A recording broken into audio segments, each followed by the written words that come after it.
Hi, I'm Mark Nickerson, Eastside's first selectman. Welcome to Issues and Answers. We do this every couple weeks or so, bring in a guest or talk one-on-one, really one-on-one, because it's usually one person watching, and talk about issues going on in East Lyme, department heads, issues, referendum issues, people we're hiring, like the police chief will be coming up soon, and we're going independent probably before the July 1st for sure, before the end of our fiscal year.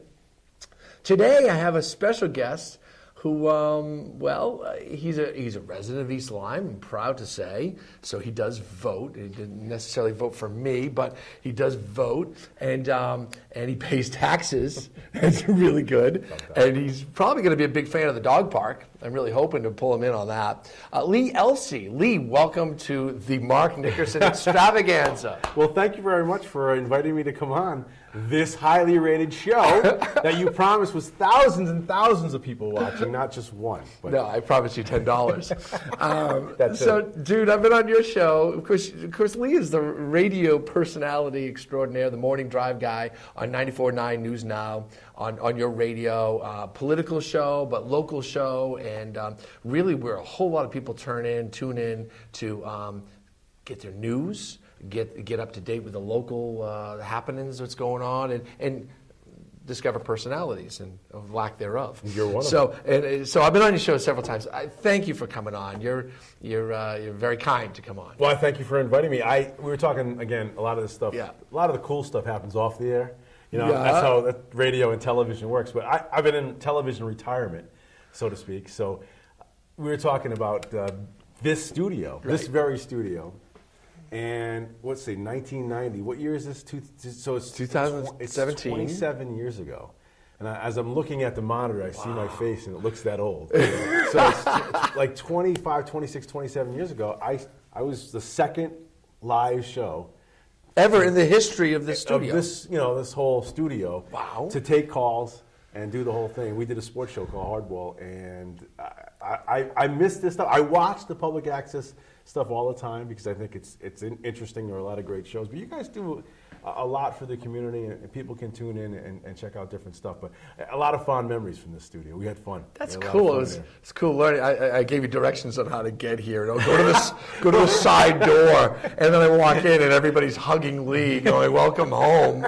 And so you've been here before. I have. So when you did your show before, you had hair. I had a lot of hair. Yeah. I had long hair. Really? Actually. And we were talking to Mary Jane off the air, right? So what we'll do is I want to do a sort of a flashback somewhere in the summer where we play some of those old videos, but I had hair down to here. And nice. You were playing ball back then. Well, I was just released from I was playing baseball with the St. Louis Cardinals for a couple of years, and I had gotten released by them, so I had nothing to do and no clue on what I wanted to do with my life at that point with the whole life ahead of me, and I knew I was going to be a baseball player. Then somebody told me, "No, you're not anymore. That's it." Yeah. So I didn't know what I wanted to do. So I jumped into this as a start to radio. But it was cool. It was neat. Yeah. Cool how the path works. The journey. You never know where it's going to take you. So you show up and do a free show. You weren't getting paid to do hardball. Nope. I'm not getting paid to do this. I'm sure you can tell.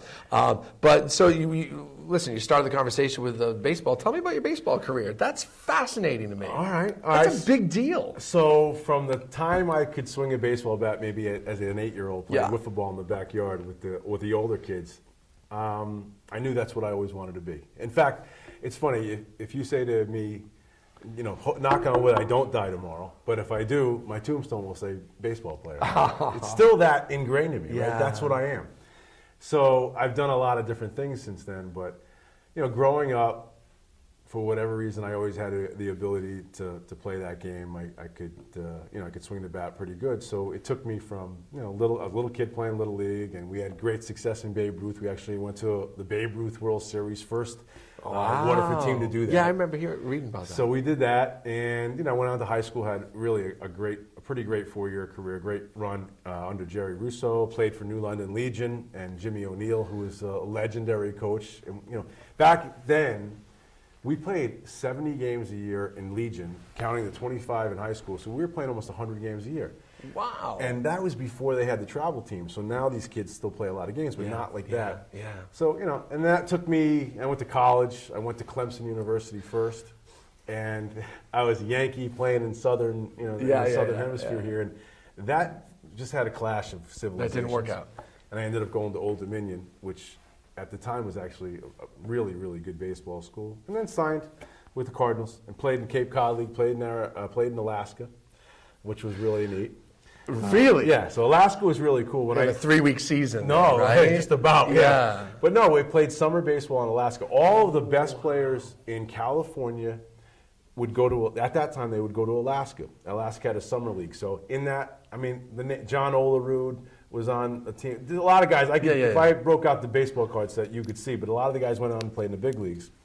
All were playing in Alaska. I played in the Cape. And then I played a couple. You did the Cape Cod League. Wow. After a couple of years with the Cardinals, I still had baseball in me, so I actually played in Amsterdam. They paid me to go to Amsterdam and play, and then I went to Australia to play in Perth, Australia, for a year to play there too, which was kind of neat. So it took me all over the world. Fascinating experience, and you didn't have to join the Navy to go see the world. No, I did not. You just wanted to. You played your boyhood game, 8-year-old in the backyard with a wiffle ball bat. But I could find 1,000 kids in New London County who would say the same thing. But you got to do it. You got to do it, and good for you. Well, yeah, and I always thought that too. It's that if I didn't get a chance to put that uniform on as a pro, I would always felt a little bit of a hollow sort of unfulfilled situation. Now, did I go as far as I wanted to go? No. But at least I can say that I got a chance to do that, which again it's okay. It's okay with me.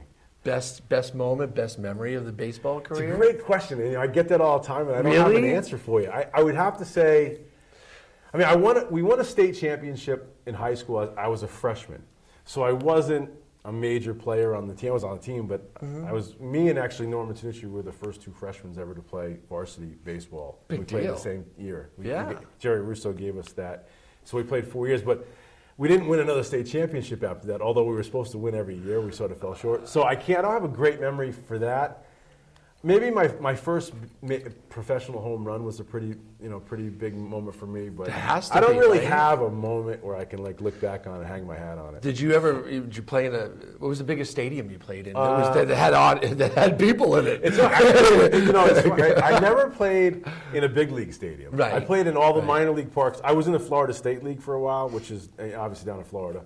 So the Mets just built their stadium, was brand new at the time. That was a beautiful park. Just a lot of minor league parks. I tell you, another great moment for me, believe it or not, if we're talking baseball, is I don't know if you remember, but I got a chance to do that home run derby. Do you remember the home run derby at Dodd Stadium? Yeah. So I got a chance to. I don't know if you know, I was in that. No kidding. So it was George Brett, Dave Winfield, Carlton Fisk, Mike Schmidt, Gary Carter, and Johnny Bench. And Lee Elci. Right, and me. Oh my God. So that was that was like 10,000 people showed up that day. It was packed. Full house. Standing. So I think the GM at that time for I think they were the Navigators then.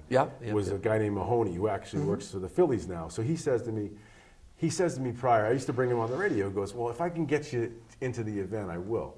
I'm like, I didn't really think I would ever. I didn't think it would ever come to pass. Anyway, that day comes, and he comes over to me and he pats me on the shoulder. He goes, I think we can make this work. We'll let you do it. And I don't think anybody expected anything, but it's really one of the fun, cool memories baseball wise for me, because so I hit after, it's Schmidt, Brett, whatever. Anyway, I'm up after Carlton Fisk. So they announce my name. I go up to the plate, and I'm like in awe, because these are all my heroes. Yeah. And I can feel the 8,000, 9,000 people sort of now not paying any attention. Like all of a sudden the air goes out of the balloon, and here I am, I'm up. Lee Elci, who? Okay. So the first pitch I hit over the scoreboard for a home run, right? So now all of a sudden everyone's 400 feet. Oh yeah. Then. I hit 5 home runs during my time up. So I had the lead, if you will, after the first round. Me and Winfield were tied. They had a point system, right? So, they're older though. They're like Winfield was in his 40s. Yeah. So I'm awesome. saying to myself, so I'm sitting there on the ground and I'm literally levitating. I'm so happy that I'm because I'm so psyched. So I'm tied with Winfield, and everyone's getting their second round. And Mahoney comes over to me and he pats me on the shoulder. He goes, you can't win this, so you can't take the second round, which is okay. I didn't care, but he goes, you can't take the second round. But I was good with that. Oh. Anyway, I got like big hugs from Brett. It was really cool. It was cool, but that was a good moment for me. Being asked to take the fall is probably the biggest moment in baseball because he thought he was going to win it. Well, yeah, Whitfield ended up that. winning it pretty easy. Well, those guys were old. Like Brett, Bench could barely. By that time, Bench was old and Schmidt was kind of old, but it was cool. It was an That's awesome. Yeah. Hey, do you know that voice you're hearing? It's Lee Elci. 94.9, and it's so good to have you here because my job's real easy. Because you're a talk show host, you have to fill up 4 hours every morning, 4.5, something like that, and it's really easy having you on. I'll say acting career. That's it. And you're going to go for another 10 minutes. Oh, you want me to do that? So Lee does all these community events, and he was at the Dancing with the Stars, the ballroom battle last week, Waterford versus East Lyme. Waterford won. They always win. But Lee was one of the judges, and he's walking out and they're reading his bio, and 10 minutes later they finished his bio. I was just fascinated with all the things on your bio, and I guess I'm not paying attention. Shame on me. I'm just so selfish sometimes. But wow. So how do you go from baseball dude to putting on a little play here once a week, put a little fancy little sports show on to acting? Well, okay, so that's part 2, I guess, of my life. So I came back from baseball, and like any big dope, I was sort of floundering. I didn't know what I wanted to be. I was mid-20s, and your dream number 1 is gone. So now what are you going to do, right? So I had a cousin who was living in New York City. She's a great actress and great singer. So she was trying to make her way as an actress. And she says to me, "You should try this." And I'm like, come on. I would never. Why would I do that? Yeah. I mean, I used to make fun of the kids in drama, right? That's right. So I go down to New York and just to sit in on one of her classes. What am I doing? I don't have a job. I don't have anything else going on. Yeah, you're bumming around. So I go down there, and I hope my wife can turn it off for just a second if you're happy to be watching. So I'm in a room with 15 beautiful actresses, right? And half of the guys that are in the room are gay. So the number of... it's where you want to be. It's kind of like where you want to be, right? So I say to myself... paradise. So now I sit through the first class and I say, other than that other part, I say, I kind of like this. Yeah. And then I come back and the guy gives me like a scene to learn and a partner to learn it with. And I come back for the next one and we read it and I'm like, man, gave me the same feeling as baseball. So I'm like, this is really great. So I start going full out. I'm driving to New York City 4 times a week, 3 times a week. I'm sleeping on my cousin's couch if I have an early call the next day or whatever. And I'm going to all these different auditions. And it's really funny because, first I'm taking an acting class. So I'm doing acting class. Before I do any auditions or anything like that, I'm doing this for like a year. Right. And so I start to feel a little bit more confident, and I start to go out on auditions. And at the time, I go to these auditions, and I'm in a room full of people look exactly like me, act exactly like me. So, it's a tough grind. It's really, really hard. I bet. But, you're knocking on all these. Anyway, eventually I got on as an extra on, like I was on The Sopranos. I was on I was actually in the Sex and the City scene.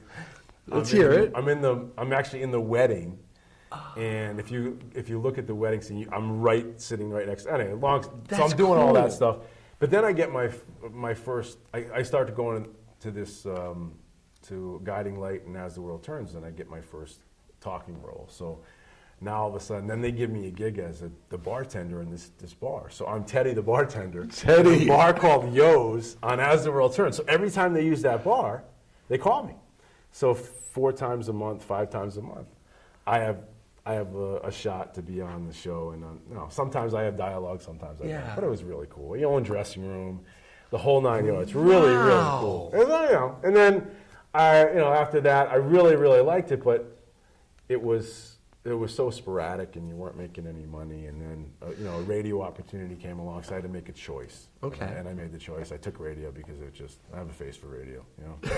Yeah, me too.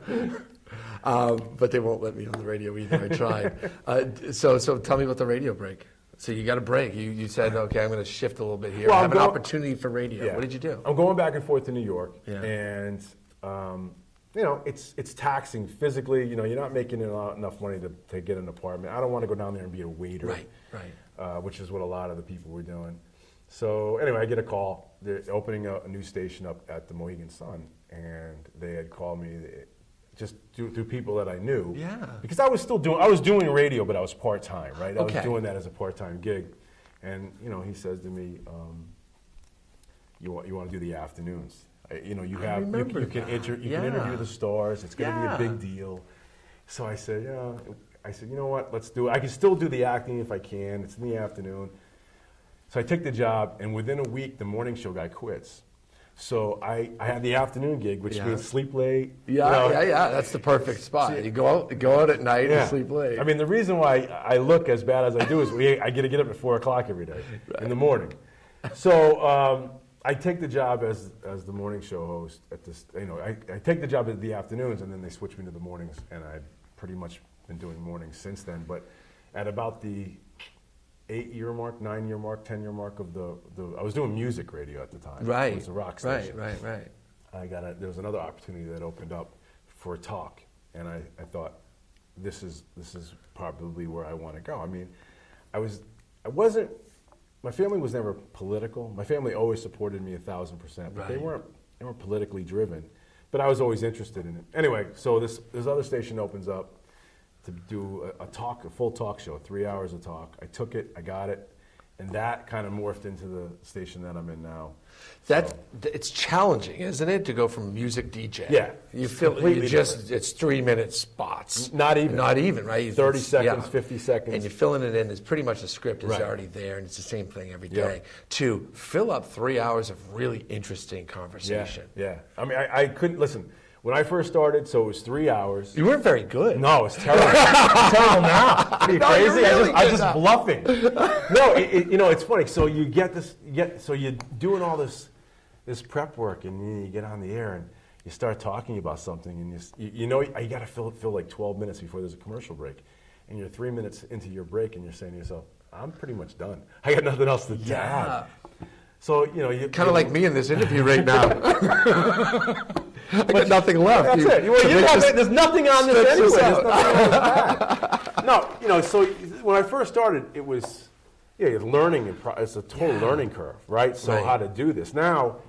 I can fill a half hour, 45 minutes by this table. It's nothing. Right? So that's a bad. It's not a bad thing, but it's a skill. It's a learned skill, and you've gotten really good at it. Well, People are listening, and you are attracting guests now that are not just like the you. local. No, you, man. But no, you're getting national characters on your show, national politicians. And who has been the coolest interview? Oh man, another great question. Oh, everybody asks the same thing. But you get to meet a lot of cool people. Yeah, I can't say that I can't point to one guy that. Here's the thing about me. A couple. Well, here's the thing about me.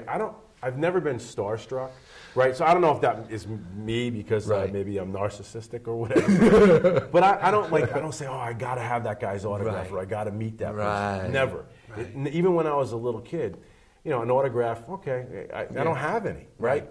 So when you say to me, I'm going to get a chance to talk to so-and-so, it doesn't make me break out into a sweat. He's a human being like I'm a human being or she's whatever. Therefore, you're a good radio host or a good interviewer because you're not starstruck. It's not, I try not to get starstruck by that. So it's hard for me to point to one specific, because it would pop in my head if there really was one.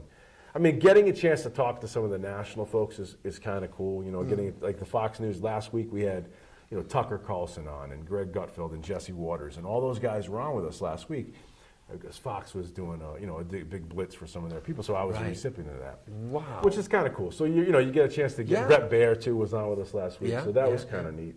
I mean, politician-wise, I had a million conversations with Lieberman. I thought he was great. Mm-hmm, he was. Rel back in the day, but. Being this kind of we're polarizing sort of a political talk station, so we lean way to the right. Not way to the right, but the station leans right. I certainly lean some to the right, but I try to be more center line. When that happens, Like, I can't get Malloy to come on anymore. Can't get Courtney to come on. They don't come on. Yeah. So, yeah, you know. if you feel like they're going to be beat up or stacked they're not against talking them, to their audience. They Yes, don't have that's to true. cater to them. That's so true. I don't know. You know. I don't think I see it. At the local level, we don't have to worry about that. No. The whole population of East Lyme is our constituents, and it doesn't seem to be that buildup of right versus left. Yeah. That's why I'll probably never go to state. East Lyme's not going to let you leave. You're No, doing they too good a will. It's job. not a big deal. But hey, I got a question because you're talking about all these superstars that you're not starstruck over. But who's your radio mentor? Who's the radio guy? The interview? Because Tucker. He's a good interviewer. Right. He's great. Who's the maybe not the best interviewer you've ever seen or heard, but who's someone who you really look up to? Well, I can tell you the first person that comes to my mind. I mean, and he's still on the air, so I say his name and. I don't want people to run to listen to him. I'm just kidding. No, but I mean, Imus was the first guy that I listened to, and I paid attention to, and I don't know if I tried to emulate him, but his humor is my humor. He's sarcastic. I'm sarcastic. Yes. He's kind of a smartass. I'm kind of a smartass. Yeah. He does funny. He tries to do funny, musical bits. I will too. He plays audio. I try to. So I don't know if I copy him. But I definitely would say in my life, I've listened to more of him than anybody else. So if there's one radio sort of person that I look up to, it's definitely him. As far as, I had a lot of great people along the way sort of help me. Yeah. Even now, there's a lot of people who, can give you the pat on the back. But talk radio, because in this area there was really nobody. Nobody did it before us, right? Right. So it was more trial by error. I tried to. This didn't work, and this did work, and this didn't work. And I try to surround myself with the best possible people because nobody wants to hear me for 4 hours, but they want to hear you, and they want to hear Paul, and they want to hear different people. Right. So you take a little bit of the pressure off by surrounding yourself with really good guests. Interesting. Yeah, interesting. And interesting people. And that's the thing. I get a lot of folks. We get, like I said, we get a conservative base of listeners, very sort of right, more Republican. But I bring on people who are definitely on the left. More of my guests are liberal or Democrats than they are Republicans. You may not realize that, but that's the case. Why do I do that? I do it because otherwise it's boring, right? I mean, it's the same. I don't want to carry the water for the Republican stimulates Party. debate. It stimulates conversation, and that's okay, right? But sometimes people get mad. You would not believe the emails that I get from people who, like Ray Hackett is very polarizing, right? We call him Mr. Stimulating. Well, I get more negative emails about him than anybody else because they don't like what he says. So they don't want it to be on the air. To me, I'd rather have somebody with a difference of opinion have a conversation with me. Otherwise, it's no fun. Good for you. And that's definitely the main ingredient of your success is being able to have those conversations and not just be party line. Yeah. Party line. Yeah. Surround yourself with great people, and this is in anything. You know this as a leader of East Lyme. Right. If you surround yourself with great people or good people, you can't lose, right? Right. You're winning no matter what because you're going to get to the right answer no matter what. And I feel like I try to do that every day. I do nothing alone in East. I do nothing. Period. I was going to say you do nothing. Yes. Just ask anybody. But I do nothing alone, and I don't plow the roads. I'm not on the beach being a lifeguard or anything. It's the people around me. It's motivating and it's leading them and it's having certain rules and order. And that's my job. But we have just great people that surround us. Before we run out of time, who's your life mentor?